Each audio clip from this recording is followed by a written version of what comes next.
I'm the head of the technical service team in agricultural and industrial biosolutions at Novozymes. We are excited to be here at the 2024 Iowa Renewable Fuels Association Summit. It's a great opportunity for ethanol producers, supporters, policy experts, and elected officials to come together to discuss the important issues impacting the biofuels industry. Novozymes is looking forward to discussing the future of the biofuels, sharing insights on the industry, and discussing our advancement in purposeful innovation to meet the renewable energy challenges head-on with our customers. This is the time to connect, collaborate, and catalyze change. Good morning. My name is Chris Bushart, Vice President of IRFA this year and CEO of Corn LP, an ethanol plant in Goldfield, Iowa. I'd like to thank Monty for his opening remarks. Monty was certainly complimentary of his staff, and as a board, we'd just like to compliment Monty and his leadership for this organization again this last year. Thank you, Monty.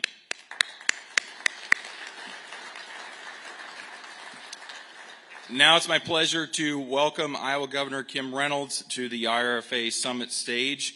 Governor Reynolds has been a relentless champion of biofuels. Last year, in 2022, Governor Reynolds passed legislation in Iowa to promote consumer choice for higher blends, E15 and B30, with the Iowa Biofuels Access Standard. Governor Reynolds is also leading a bipartisan coalition of Midwest governors working to ensure year-round E15 that remains a reality for consumers. Please join me in welcoming Governor Reynolds to the 2024 Iowa Renewable Summit stage.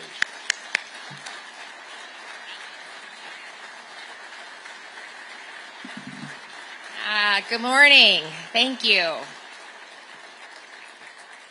Thank you so much. And Chris, thank you for that nice introduction. Monty, thanks for getting the crowd all riled up and fired to go. He does such a great job with that, and you're very lucky to have him and his leadership. You know, it's always great to be here to kick off the new year with the members of the Iowa Renewable Fuels Association. 2023 was a great year for ethanol and biodiesel, as all of you kind of defied drought, regulatory uncertainty, and high inflation to meet record demand for renewable fuels at home and abroad. Now, I think you know how proud I am to be the governor of America's #1 ethanol and bioproducing state.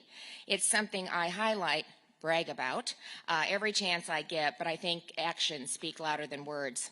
And it doesn't get much louder than the priorities that we've enacted to support our farm families, enhance market opportunities, and reinforce the diversity of our agricultural industry. And that starts, of course, with our landmark biofuels bill, which made Iowa the first state in the nation to enact an E15 standard, double the biodiesel production tax credit, and lead to the largest expansion of biofuels in our history, all while inspiring other states like Nebraska to follow our lead. And it absolutely never would have happened without our close partnership with the Iowa RFA. And I can tell you, I want to be sure and let you know how much and how grateful we are for that partnership and the continued partnership. You know, I'm also proud to be leading the fight for year-round ethanol sales. I was pleased to see that the EPA sent its proposed rule to OMB, but as you know, the job's not done. We won't let up until we make the right decision for producers and consumers alike.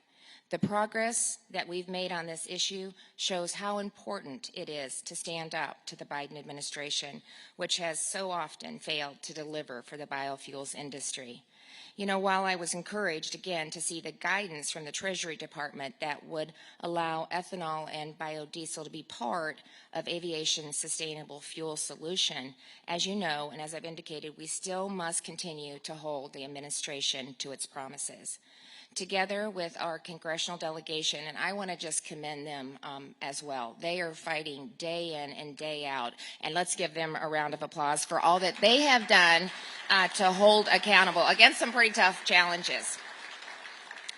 And while we maintain and advance our competitive edge in the global marketplace, we must also secure our farmland here at home. As you know, China continues to grow more aggressive in buying American land. Fortunately, I'm proud to say that Iowa already has some of the strongest laws in the country on foreign ownership of land. In fact, we've seen other states look to us as a model for their own policies. But as China's threat adapts, our laws should too. We absolutely cannot let foreign governments undermine the agricultural dominance our farmers have worked so hard to build. To that end, we've been working with Secretary of Ag Nag and AG Byrd. Together, we've designed a bill to further protect our farmland from foreign interest.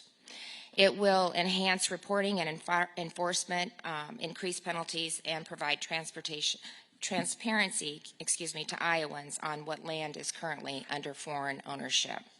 With this bill, Iowa will continue to lead the nation and keep American soil in American hands. You know, it's equally important as we look beyond Iowa's border for increasing market access overseas for our homegrown commodities. It's vital to the future of agriculture, renewable fuels, and other industries our state depends on.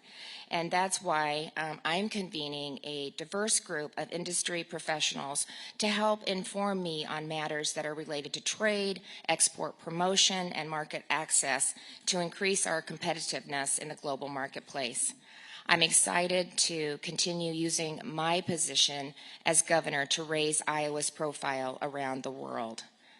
While agriculture and renewable fuels remain the foundation of our state's prosperity, our economic diversity is also a key asset. To build on this strength, we've worked hard to make our tax code more competitive and let Iowans keep more of their hard-earned money. When I took office in 2018, Iowa's income tax rate was the 6th highest in the nation at 8.98%. It was clear that we needed to make a change, and that's exactly what we did. Our most recent tax reform package provided farm families new options for tax relief when they rent or sell their land upon retirement, while establishing a flat 3.9% income tax rate by 2026. But today it's clear, I think, that we can go further and we can go faster. So this week in the condition of the state, I proposed that that the legislature reduce the rate to 3.65% effective this year, retroactive back to January 1, and the following year in 2025, the rate would again fall to a flat 3.5%.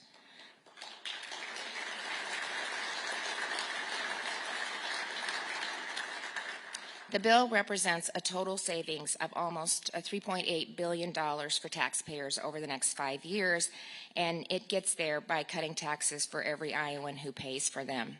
So this past Tuesday, I delivered my 7th condition of the state address, and it's hard to believe it's been 7, but I was proud to report once again that the condition of our state is strong, and that Iowa is on the rise as the world truly descends on our state over the next week. What they're going to see is one of the most livable, most affordable states in the country, a state that's #1 for retirement and #1 for young professional home ownership. They're going to see what it's like to live in a state that saves more than it spends, cuts taxes, and rewards economic growth and innovation, that orients its educational system to students, parents, and teachers, where life is protected, family comes first, and community runs deep. They're going to experience Iowa nice and remarkable people at every turn. And there's no greater confirmation of this than the incredible Iowans who make up our state's unmatched renewable fuels industry. Thank you again for all that you do for our state, for our communities, for our economy, and I can't wait to see how much further that we can go and grow together. So thank you very much. God bless you. Thanks for all you do.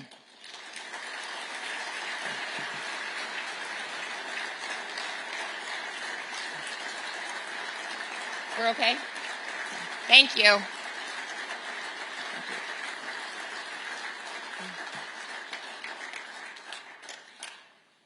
So the experience of Iowa's renewable fuels industry in Washington certainly holds clear holds a clear lesson that leadership matters. And that's why I'm so pleased to introduce one of the most effective leaders I've ever seen, a close friend, and he was the first candidate to check all boxes for the Biofuels Vision 2024. And that leader is Governor Ron DeSantis. We've had the opportunity to travel every corner of this state together, and I can tell you he's the real deal. And if you like what we're doing in Iowa, you're going to love what Ron will do for this country. Ron will fight for you, and he'll get things done in Washington, D.C. And all you have to do is to look to his record in Florida. He has followed through on 100% of the promises he made to the people of Florida. And that's exactly what we need right now. Someone who's focused, disciplined, and principled. Someone who will, on day one, get things done. Please join me in welcoming to the stage Governor Ron DeSantis.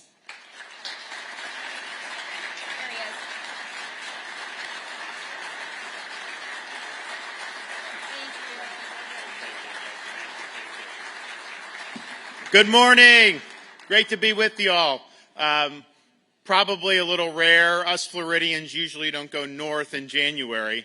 It's usually half the Midwest coming down to Florida, and I can tell you, I think it's about 75 degrees in Bonita Springs and Naples right now. And just some of the people that I've met along the way here in Iowa have already decamped down there and are going to enjoy the next few months in some good weather. But it's great to be here, and I'm proud to have been able to do an all 99 county full Grassley tour throughout the course of this campaign. And part of it is, I actually get criticized with this. They say, oh, well, you're putting too much time in, because it takes time. I mean, it's a big state land-wise. You got long drives. It's not something that just happens. And we did bona fide events. It's not like we're just stopping to get gas. We're going, we're talking with people. We're doing the whole 9 yards. And sometimes people say, well, you're doing that. But I'll tell you this, having done that, I think you come out better. I think you come out better as a dad, as a husband, as a governor, as a presidential candidate, and you will be a better president having gone and actually spoken with people on the ground, learned about the issues in their communities, answered their questions, and then think about how you would be able to do things to make things better going forward as president of the United States. So it's been a great experience to be able to do that. We've got a lot of problems in this country, but what I've been able to see here in Iowa is I've seen people that are hardworking, God-fearing, patriotic folks, and that represents the backbone of this country, and that's the type of values that we need to turn this country around. So as part of those travels, we've been able to go and meet with folks in all facets of the agriculture industry, including the biofuels industry, and I've been able to learn a lot about the critical role that plays in small communities, bigger communities, how it impacts the economy, jobs, and then, of course, overall thinking from the perspective of somebody nationally that believes that Americans should be producing its own energy. I want American jobs. I want American-produced energy. I don't want to go hat in hand to Saudi Arabia and beg for energy. I don't want to have to rely on Venezuela. So we have an ability here in the United States to do an all-of-the-above strategy, including biofuels. And so I've learned what are the challenges that are facing, what could be helpful, and I'm fortunate to have the support of Governor Kim Reynolds, who's done a fantastic job here in Iowa and is one of the best governors we have in America. And I know this, as issues come up, not just with biofuels, but agriculture generally, Governor Reynolds will be somebody that I'll be relying on for guidance as things happen. So we've been able to go talk with a lot of people, what could be helpful to be able to take the industry to the next level, and I have checked all the boxes that they were looking for, but things like E15 being year-round. Why do you have to stop doing that, once you hit a perspective on the calendar? So that's something that I'm supportive of. I think it will be helpful for folks here in the Midwest. It also gives people more choices in terms of the fuel that they use. But then you also look, there's possibilities of doing much higher blends, and there should be a waiver. Let people do that. If they want to do that, I know they actually do it some places. You could develop more of a market that way. So we'll be willing to do that and really lean in on on those issues. We also, just in terms of agriculture writ large, we have an issue in this country of government and bureaucracy getting involved in ways that are undermining the ability for farmers to do their jobs. And we even have other states that are impacting the ability of people to do their jobs in places like Iowa. So, for example, this Proposition 12 out of California basically now is regulating how you produce pork in other states, including here in Iowa.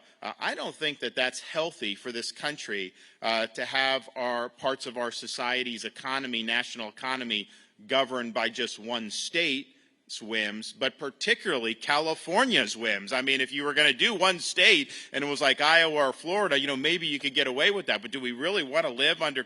People are fleeing California because of the bad policies. So we're going to address that, because I think the Prop 12, how it's impacted the pork producers, that's one issue that's important. But I think that model is something that they would likely use much longer, and I think it'd be a big, big problem. So you can count on me to do that. Also, you have these agencies like the EPA coming on people's farms, saying that there's a puddle and that's the waters of the U.S. And I know the Supreme Court curtailed that, but the Biden administration wants to go, and they're going to keep trying to do and just keep trying to exercise more jurisdiction. We're going to rein in the bureaucracy when I'm president, because I think it's out of control. It's not something that's responsive to the American people and even the results of elections.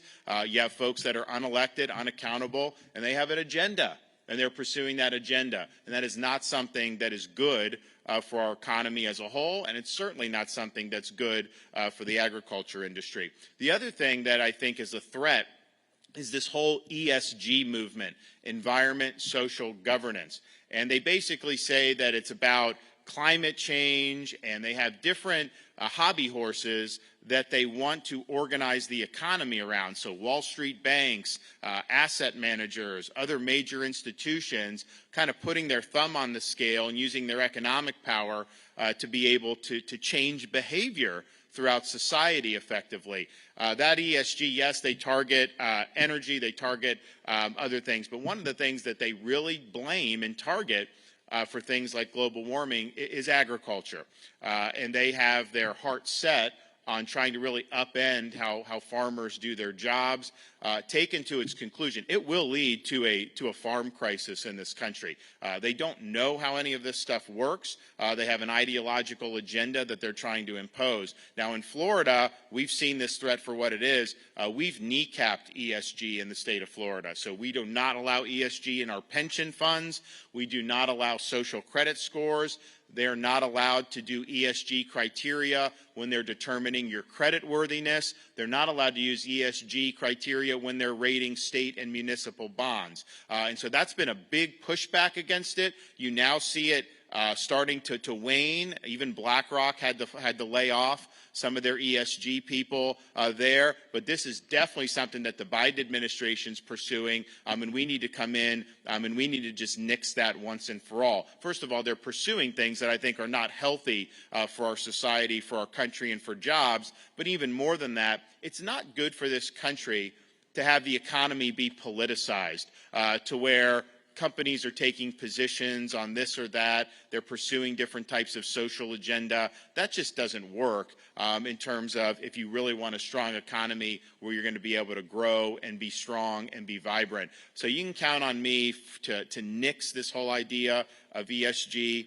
We're not going down the road where all that stuff is going to factor in to your ability to get a loan or to just do business as we've always been able to do throughout the history of this country. We also need to go and look and just see where is our economy going? What's the fiscal posture of this country? In Florida, we've shown, people will show the national debt clock, that I think it's in New York City, always going up. So we're now $34+ trillion in debt. And I've asked, can they do a debt clock for the state of Florida? Because if you did, it would be counting down, not up, because we're paying off debt at a record rate. Just since I've been governor, we've paid off 25% of our state's debt while cutting taxes in a big way and while making key investments in infrastructure, in some of our waterways, because we have great fishing, our schools, school choice, teacher pay, all this stuff. So we've shown that you can do it and you can do it right Washington has done it in the total opposite way, where this debt keeps mounting. The inflation that we've experienced is largely as a result of federal government borrowing, spending, and printing so much money. And so they don't necessarily face the repercussions in D.C. You're paying more for everything that's going on. So we need a change in direction in that, but you got to have a president that's going to be willing to lean in and push back against the amount of money that they're spending in Washington without any type of accountability.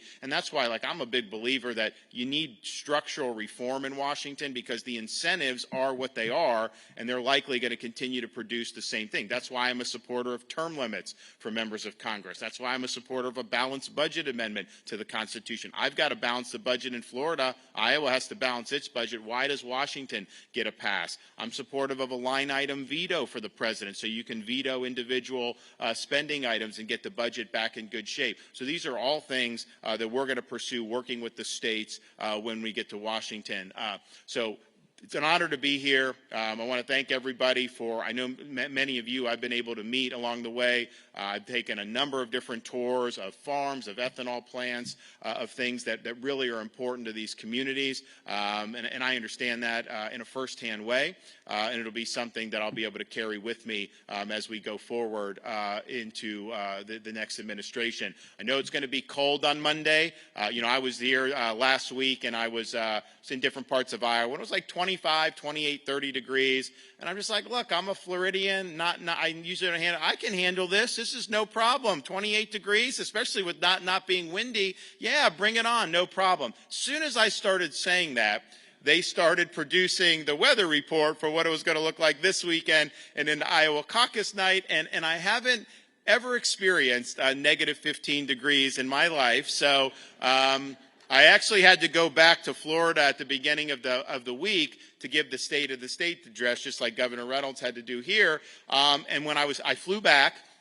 And I actually do have a winter coat, believe it or not, to go over the suit. And it's pretty nice. And I left the winter coat in Tallahassee. So they're now doing an operation to be able to get that winter coat up. We've also I've got the scarves, I've got different things to be able to cover up, because they tell me it's like, you can go and if it's like 20 degrees, you may be able to just hack that being out there. But once it gets to be negative and with the wind chill, like just your exposed skin, it really, really starts to do. So we're going to be loaded for that. I hope people turn out in big numbers. I know it's not easy. I'm asking for your support on caucus night.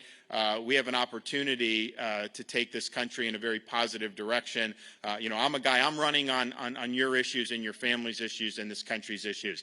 I'm not running for any other reason. I see we have a job to do. I have a record of delivering on 100% of my promises, in Florida producing big results. I have a history, of defeating a lot of the people that have caused a lot of these problems throughout our country on issue after issue and putting up big wins. And that'll be my sole focus as the next president of the United States. Ultimately, the future of the country is in our hands. We can complain about things that are happening, but decline is a choice, and we have an opportunity to choose a better path. When our founders created the Constitution in Philadelphia, Benjamin Franklin left that convention after they had created the Constitution. He was asked, "Did you give us a republic or a monarchy?" And his answer was, "A republic if you can keep it." You can have the best Declaration of Independence in the world. You can have the best Constitution in the world. These things don't run on autopilot. They require every generation of Americans to step up and defend freedom when it's at risk. Now is the time to step up. As the nominee, I'll get the job done across the board electorally. As a leader, I'll be someone that you can be proud of. And as the president, I will get the job done, and I will not let you down. Thank you all. God bless you. Appreciate you. Thanks so much. Thank you. Thank you very much. God bless y'all. God bless the state of Iowa.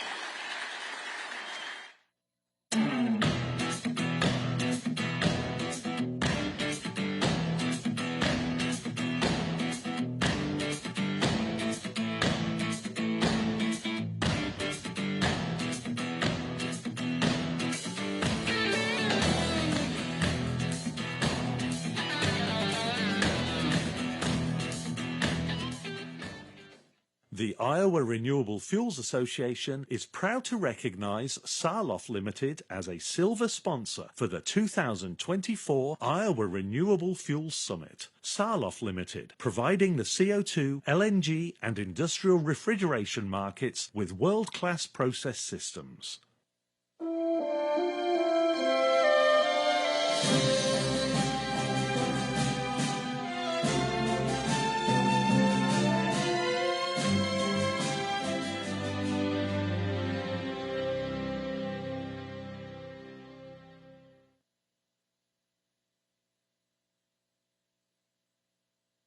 The Iowa Renewable Fuels Association is proud to recognize Chemin Industries as a silver sponsor for the 2024 Iowa Renewable Fuels Summit, rooted in science, driven by demand.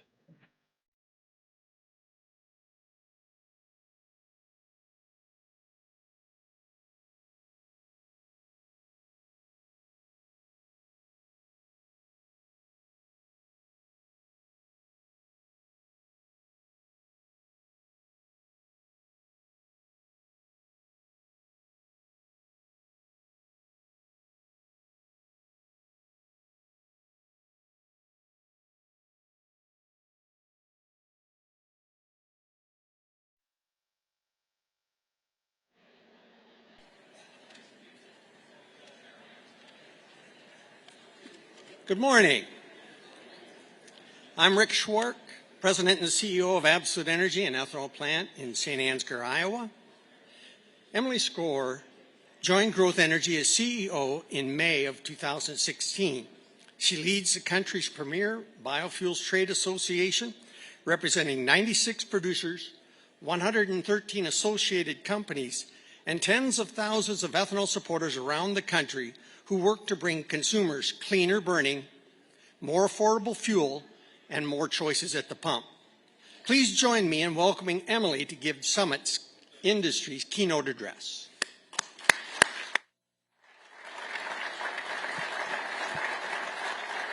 Thank you, Rick. Thank you. Good morning, everyone. Can you still hear me? All right. It is wonderful to be here at the 2024 Iowa Renewable Fuels Association Summit, and I want to congratulate Iowa RFA staff and board and members. You've got a fantastic lineup. I am truly humbled to be part of it. Great turnout, wonderful event, and it's just reflective of the leadership you display for the industry year-round, so congratulations. Now, it is hard to believe, but the last time I spoke to you all from the stage was 2018. From then to now, the growth and the evolution in our industry has been transformative. Our great champion, Secretary Vilsack, refers to it as a biofuel renaissance, and he's right. In our organization, Growth Energy, we have been going through our own renaissance alongside our members. We now represent 96 biorefineries across the country. Our members purchase 20% of U.S. corn and represent 60% of all U.S. bioethanol production capacity. In Iowa alone, our 26 member plants now represent more than 3 billion gallons of capacity, providing a market for more than 1 billion bushels of local corn. Last year, we welcomed Cargill, the largest privately held company in America, with Iowa plants in Eddyville and Fort Dodge. Our growing membership continues to lead the charge toward net zero carbon through investments at the plant and collaborations with growers to optimize climate-smart farm practices, all things that will benefit our nation's agricultural economy for decades to come. We've raced to the front lines of carbon capture technology. We are redirecting emissions into all kinds of useful applications, from treating municipal water to storing vaccines. What was just a co-product is now the most important nutrient-rich animal feed in the world. And moving forward, our members are well positioned to supply the feedstock for sustainable aviation fuel, a potential 25 billion gallon U.S. market in the decades ahead. The bioeconomy is our entire mission at Growth Energy. Cultivating it, expanding it, accelerating its growth by breaking down barriers and securing policies that recognize our innovations and advancements. We are making sure our members get the attention and the credit they deserve for investing in science and labor, for producing an endless variety of renewable plant-based fuels and products. On that front, the Renewable Fuels Standard remains one of our most important tools for driving demand. As you know, we gained new ground in 2023. We secured 3 years of certainty under the RFS. 3 years is a big step. In the past, we've had 1 or none at all. Now, protecting the RFS has always required vigilance, and this year will be no different. Again, the RFS is on trial. Again, our environmental bona fides are under fire. Opponents are challenging us with all kinds of litigation, from endangered species to refinery exemptions to blending requirements. Fortunately, after years of very hard work, the EPA has largely taken our side. But these decisions need to stand up in court. The RFS will need a clear and accurate defense. And we will continue to be there along the agency, marshaling facts, presenting research, and deploying legal arguments until this fight is won. Alongside allies like Iowa RFA, we will ensure that America's most successful clean energy policy keeps delivering the market access we need to expand the bioeconomy. A strong RFS helps accelerate toward the new norm of E15 fueling virtually every car, every day across the country. Thanks to champions in this room, Governor Reynolds, we can point to Iowa's E15 standard as the national model. Nebraska has already followed suit, and we're exploring strategies across the Midwest. 5 states have also updated incentives for E15. Last summer, E15 saved drivers on average 15 cents per gallon compared to standard E10 fuel choices. In some states, drivers saw savings reach 40 to 60 cents per gallon. As you well know, continuing and accelerating this momentum depends on federal decisions to let consumers access E15 year-round. Midwestern states, led by your own Governor Reynolds and Attorney General Byrd, have stepped up to show real leadership on this issue. For nearly 2 years, they have demanded EPA act on a rule that would allow year-round E15 in 8 states, including Iowa. The rule is now in final review. But unfortunately, because of delay tactics by refiners and EPA, it's unlikely to take effect this summer. We need to see much faster progress on a rule that will be effective this year.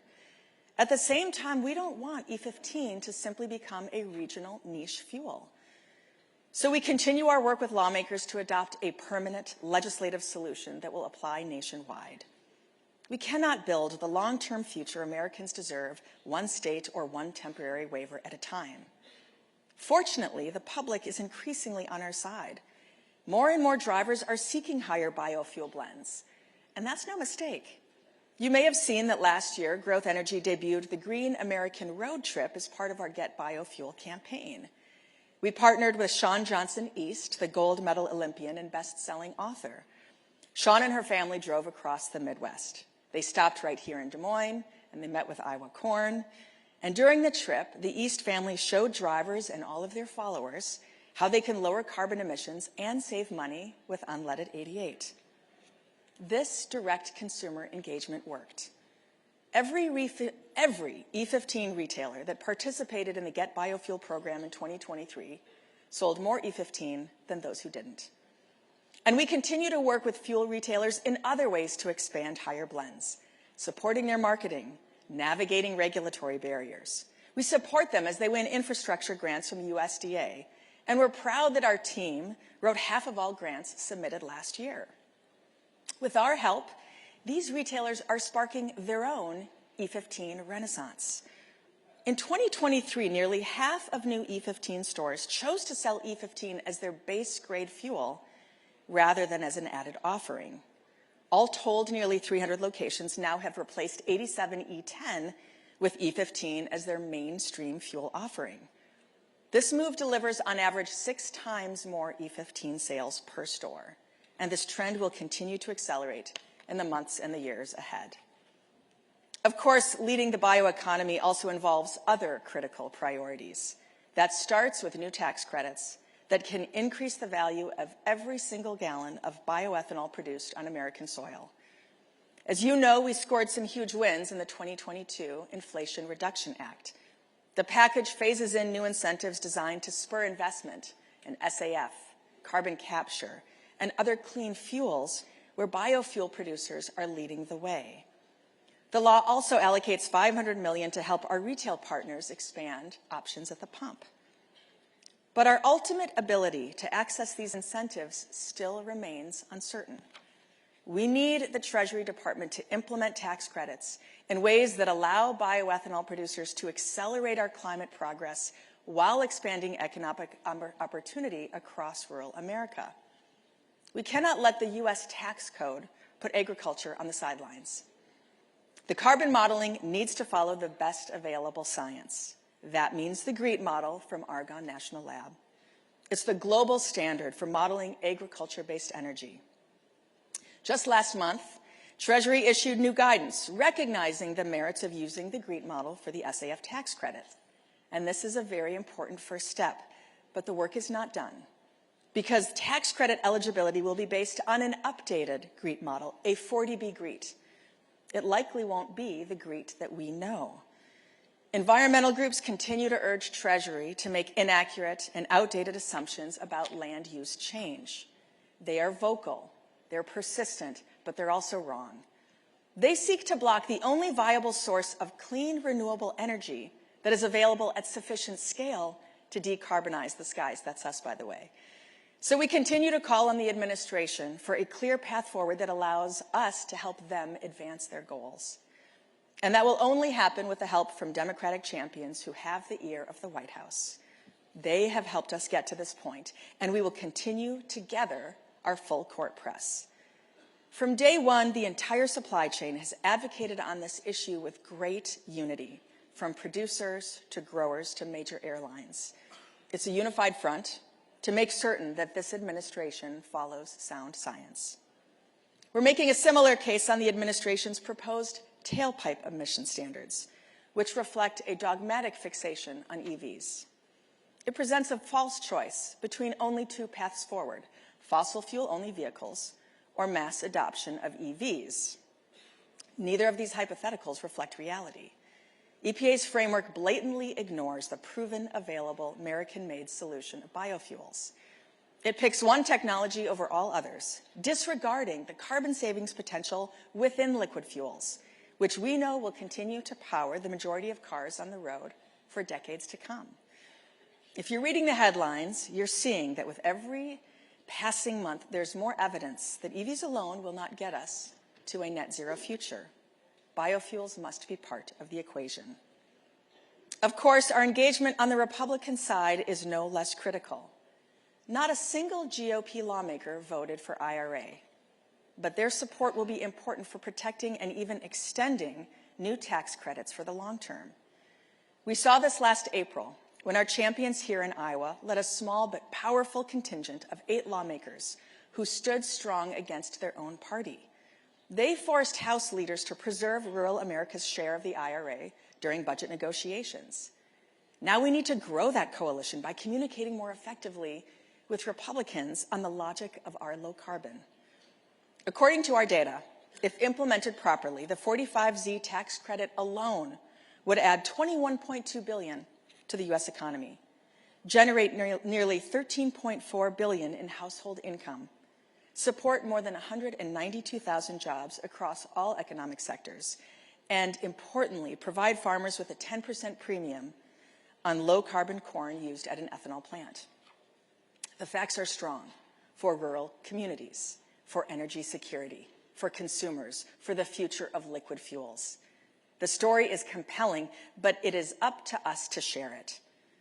Lawmakers across the spectrum, including Republicans, want to connect with a growing share of voters who care about clean energy, as long as the emphasis is on affordability, reliability, and made in America. And that is where biofuels shine. We face a similar challenge when it comes to carbon capture. From vehicle fuels to SAF to other bioproducts, so much of our growth opportunity depends on our ability to access new infrastructure for transporting and sequestering CO2. Growth Energy was proud to have Summit, Navigator, and Wolf join our ranks. We shared in the disappointment when highly valuable projects fell victim to misinformation and unfortunate politics. But these efforts remain vital to rural America. We need the pipelines, and we cannot build them without local support. Farmers who have been pillars of the community for generations, municipal and state officials across the political spectrum, they're the key players who can drive the local support. It's up to us to bring them up to speed. It's our job to help our neighbors connect the dots to see how our communities will benefit very directly from carbon transportation and storage. Now, as you know, our advocacy efforts don't stop at our borders. Better recognition of our industry's contributions will have a significant impact on our nation's opportunity to market internationally. Our priorities for global and domestic engagement are quite consistent. We have to get the modeling right. We have to expand access to new markets. We have to make sure regulators enforce laws already on the books.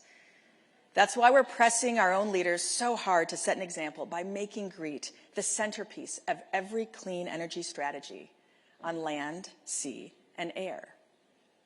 Thankfully, there is no better time to educate policymakers than a presidential election year. Granted, this campaign season is like no other.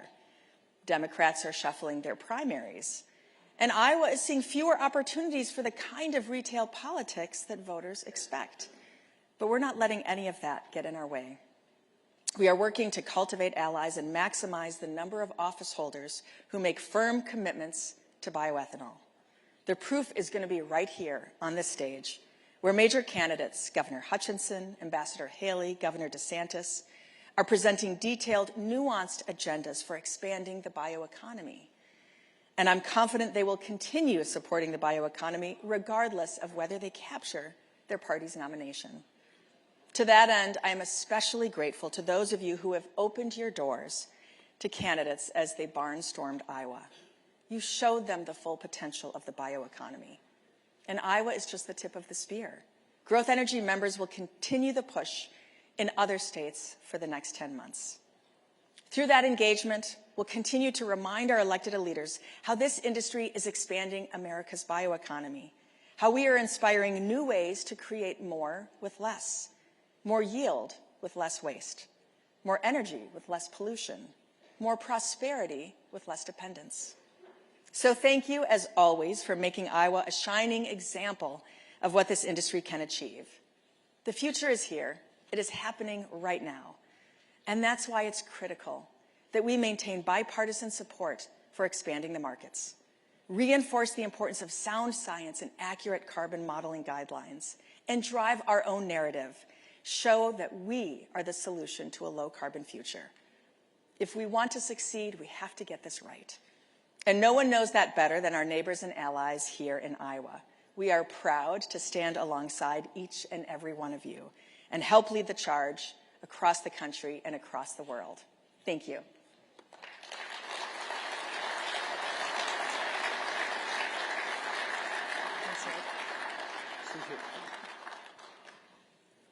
Please help me once again thank Emily for her great work in growing American-made, clean, green, renewable bioethanol. Thank you. At Growth Energy, we're reimagining what's possible with crops. Our members make low-carbon fuels, high-protein animal feed, and supply plant-based ingredients for everything from cleaning products to bioplastics. Our industry provides domestic, renewable energy solutions. We represent producers who transform abundant supplies of grain into a cleaner, healthier future for us all. Growth Energy, expanding America's bioeconomy.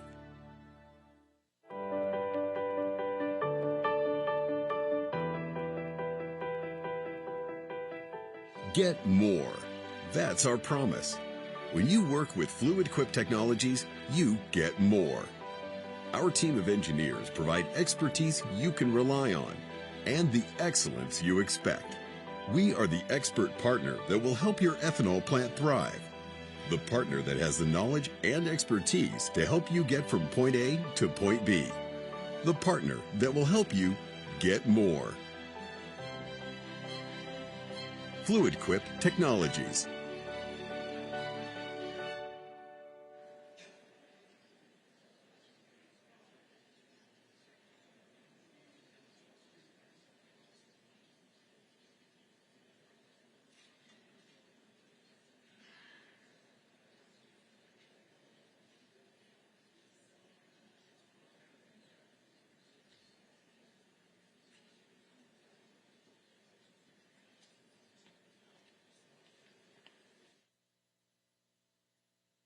My name is Nick Bowdish, and I'm president and CEO of Elite Octane in Atlantic, Iowa. It's my distinct honor to introduce our next speaker, The Iowa Renewable Fuels Association. Who was born in a small town. She challenged the establishment and was elected to the state legislature. When the old guard didn't like her reform ideas and tried to freeze her out, she ran for governor of South Carolina and won. That was 2010. In 2016, she became the United States ambassador to the United Nations, and now she is running for president. Please join me in giving a warm welcome to Ambassador Nikki Haley to share her biofuels vision.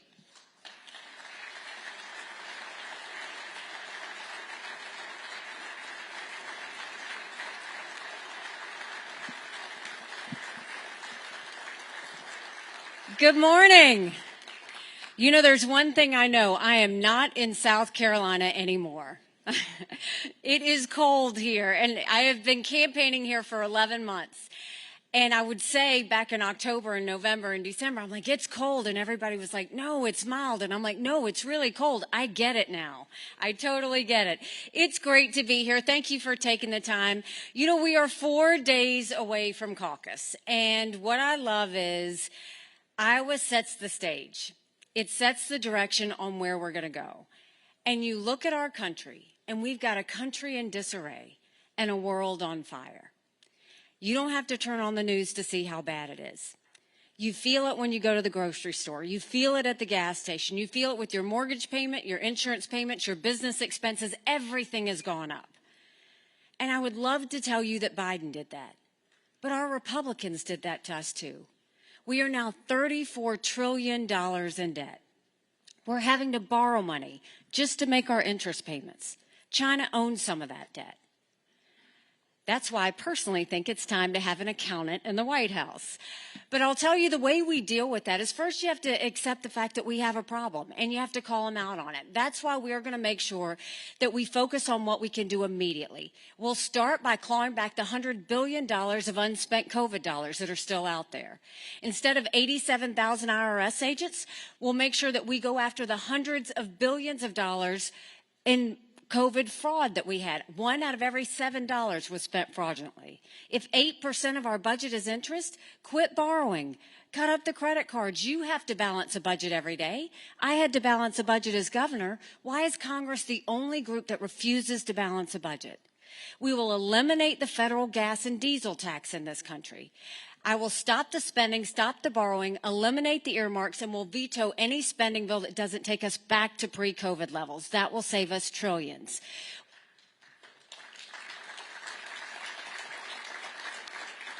We'll cut taxes on the middle class, and we will make small business tax cuts permanent. Small businesses are the heartbeat of our economy. We need to start acting like it. And then when you look at the border, you see complete chaos and just total irresponsibility at the border. And I've been to the border, and you wouldn't believe what I saw. Mounds of clothes, mounds of paraphernalia, all of these things, rape areas that women and girls have to walk through. When you get up in the morning, you get your coffee and you watch the news. When these ranchers get up in the morning, they get their coffee and they go see if anybody died crossing the fence. They pick up whatever little kids are left behind and they turn them over to Border Patrol. I met with multiple sheriffs. They said before 7 a.m. they round up whatever illegal immigrants they can find. They turn them over to Border Patrol. Border Patrol documents them and releases them until their court date years from now. And when I asked Border Patrol about their job, they said, you want to know what we do? We're glorified babysitters. They don't let us do our job. 8 million illegal immigrants have crossed that border. We had enough fentanyl cross the border that would kill every single, we had enough fentanyl cross the border that would kill every single American. Number 1 cause of death for adults 18 to 45, fentanyl. And don't think for a second China doesn't know what they're doing. So the way we'll deal with it is in South Carolina, I passed one of the toughest illegal immigration laws in the country. We did E-Verify. We'll take that national. We'll do a national E-Verify and require businesses to show that the people they hire are in this country legally.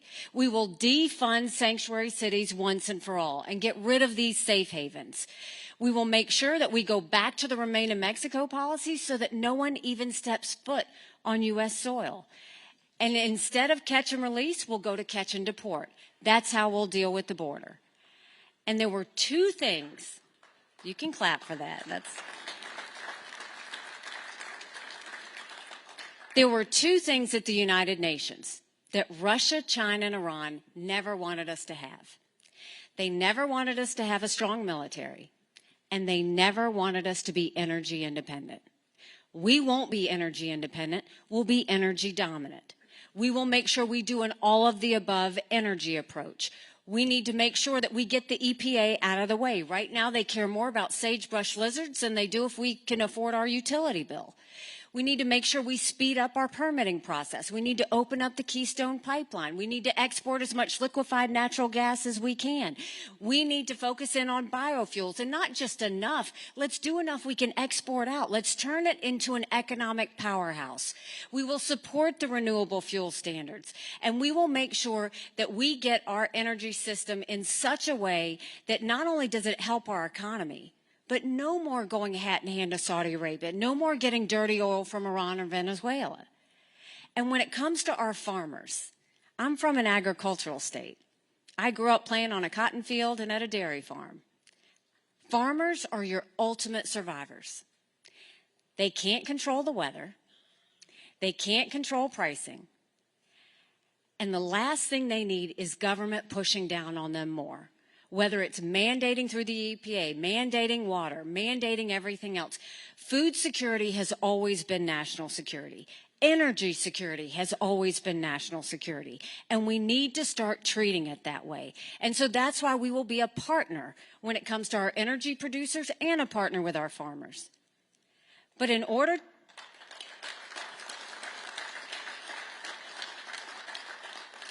And there's another issue that we have. Iowa is very tied to China. And China is our #1 national security threat. I dealt with China every single day at the United Nations. We won't wait for Iowa to pull the rug out from under. We won't wait for China to pull the rug out from under Iowans. Instead, we'll get in front of it. We'll go to our alliances. We'll focus on India, on Japan, on South Korea, on Australia, on Israel, and start making sure that we move our trade over to those countries that are friends. That's what a president is supposed to do. India just gave themselves $1 billion stimulus to become less dependent on China. Japan did the same thing. Let's go and move that trade over. Y'all already see now, when China buys something, they place an order, and then they cancel the order. And then they wait and buy it at cheaper prices. That's what China does. We need to start working with friends where you don't have to worry about things like that. And I know how we can get that done. And then we need to focus on national security. You hear everybody saying, well, should we support Ukraine or should we support Israel? Should we support Israel or should we secure the border? Don't let them lie to you like that. That's a false premise. Our focus is always on national security. And what I saw at the UN, every day, dictators, thugs, and terrorists always tell us what they're going to do. They're extremely transparent. Hamas said they were going to go into Israel, and they did. China said they were going to take Hong Kong. We watched it. Russia said they were going to invade Ukraine. It happened. China now says they're going to take Taiwan. We better believe them. Russia said once they take Ukraine, Poland and the Baltics are next. Those are NATO countries, and that puts America at war. This is about preventing war. It's always been about preventing war. If we supported Ukraine, that's only 3.5% of our defense budget. That's it. The Europeans are paying more than that, and they should. It's their neighborhood. Israel is the tip of the spear when it comes to defeating terrorism. If we support Ukraine and Israel, that's only 5% of our defense budget. And when it comes to securing our border, That should be priority number one. America's acting like it's September 10th, and we better remember what September 12th felt like, because it only takes one. If we support Ukraine and support Israel and secure the border, that's less than 20% of Biden's green subsidies. So don't let them make you think that you have to choose. We choose national security. We choose preventing war. And we choose them telling you the truth. I will always tell you the truth. I will always give you all the information I have. We have a country to save. And right now, we've got a country in disarray and a world on fire. And you are 4 days away from voting in the caucus. And what I can tell you is this is very sobering for me. Because 6 months ago, I dropped my husband, who's a combat veteran from Afghanistan, that served in Afghanistan. I dropped him off at 4 a.m. for another year-long deployment. And I watched him and 230 soldiers pick up their 2 duffel bags of belongings to go to a country they'd never been, all in the name of protecting America. They're willing to sacrifice their lives and their families because they still believe in this amazing experiment that is America.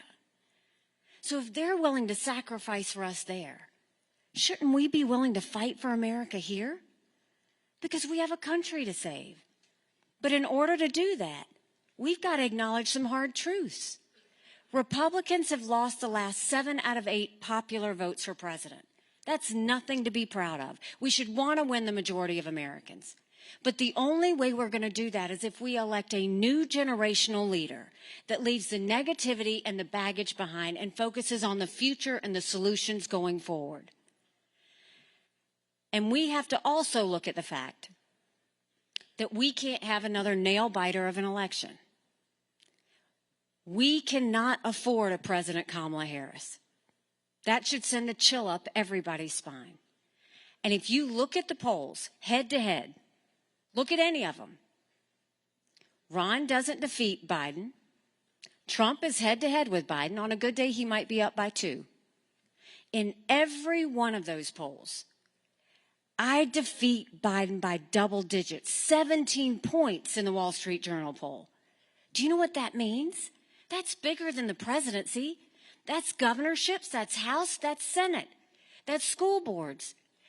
You go into D.C. with a mandate like that, a double-digit win, that's a mandate to get our economy back on track and get spending under control. That's a mandate to get our kids reading again and go back to the basics in education. That's a mandate to secure our border, no more excuses. That's a mandate for law and order back in this country, and that's a mandate for a strong America that we can be proud of.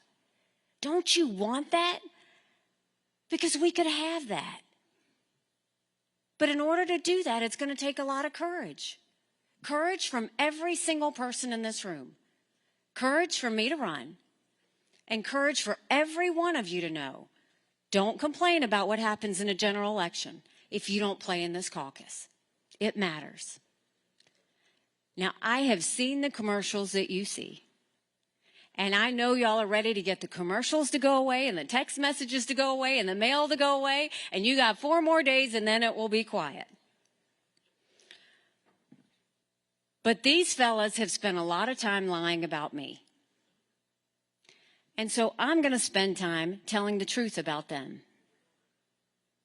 Ron DeSantis just came here and spoke to you. Did he tell you that he authored legislation to ban the renewable fuel standard?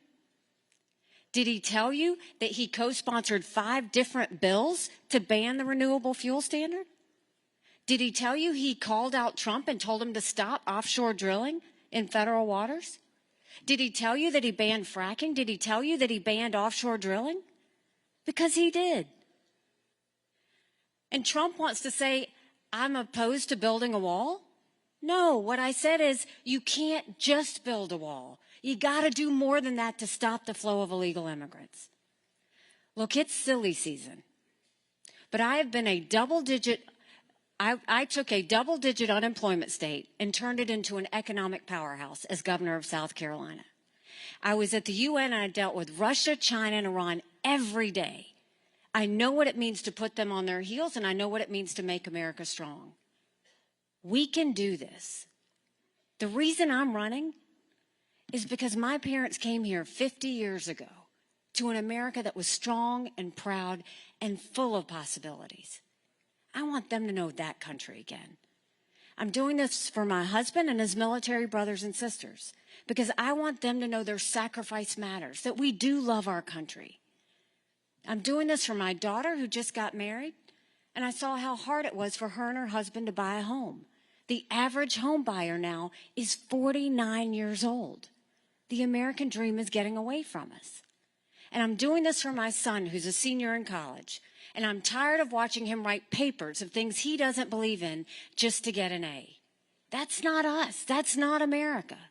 And for the first time, 81% of Americans don't think their kids are going to live as good of a life as we did. We can't be okay with that. I'm not okay with that. We do have a country to save. But I'll promise you this. If you join with me in this movement, if you join with me in this fight, I promise you that our best days are yet to come. Thank you very much. God bless you.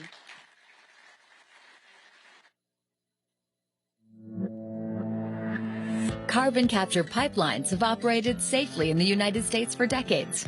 And technology like the Wolf Carbon Solutions, Mount Simon Hub, will bolster the farm economy and further support the growth of the ethanol industry while reducing greenhouse gas emissions. Carbon capture and storage projects like the Mount Simon Hub will pave the way for a cleaner, economically resilient, and sustainable future.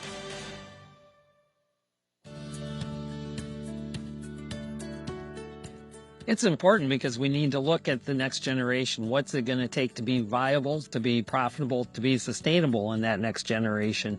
And I believe carbon capture is going to be part of that picture because it's going to help us be able to capture markets that otherwise we wouldn't have with our products. It's going to be able to enhance economic growth within our rural communities. I think these are things that are going to make agriculture in that next generation be very beneficial, be very profitable, and be very sustainable. Farmers are a critical solution for low carbon biofuels and maximizing tax credit opportunities. Farmers and biofuel companies can work together